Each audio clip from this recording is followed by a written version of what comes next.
Surprising numbers of people still go to church at Christmas and Easter in this country, but probably more at Christmas than at Easter. Why then is Christmas that bit more popular? I suppose it's partly because Christmas is quite a simple story.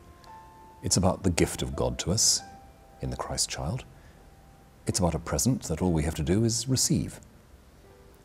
But Easter's more complicated. Easter is a journey. Easter is lots of stories rolled into one, and it can make real demands on us.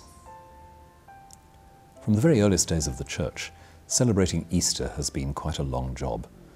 It spilled over into the whole week before it, Holy Week as it's been called for many, many centuries.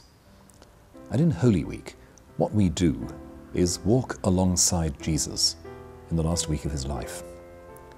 The Church reads and acts out that story in all kinds of ways during those days, so that by the time you get to Easter, you've actually travelled quite a long way.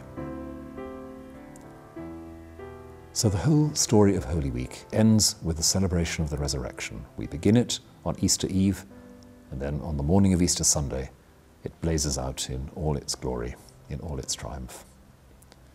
The tomb is empty. There is no power that can hold Jesus down or lock him up. The stone, the entrance of this great rock tomb, is heaved away by the life of God. And there is no dead body there. There is no Jesus locked up in the past. There is only Jesus alive forevermore. So at Easter, we celebrate not just the fact that Jesus rose from the dead, as if that were an interesting fact that happened many centuries ago. We celebrate the fact that, in the words of the Bible, because he is alive, we are alive. We know that we are held in God's hands, that our lives are held firmly and lovingly forever by the mercy of God. We know we have a future in his love, and that nothing can take that away. It's a long journey, a journey from the moment when we thought we could welcome God cheerfully and happily because he seems to come and fulfill all our desires. Palm Sunday is a cheerful occasion. And then we have to face the fact that the Jesus who's arrived is perhaps not quite what we want. He's making us feel uncomfortable. He's changing us. And human beings push back against that change. And they do it violently and horribly.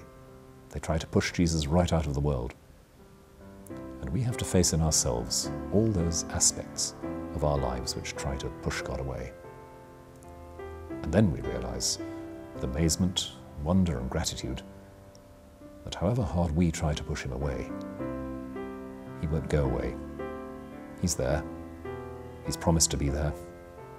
He will be there for us wherever we are. And so at the end of our celebration of Easter, that long journey of Holy Week, we can say, in the words of St. Matthew's Gospel, right at the end of that Gospel, we can say that we've heard Jesus saying, "I'm with you always. I'm with you to the very end of the world."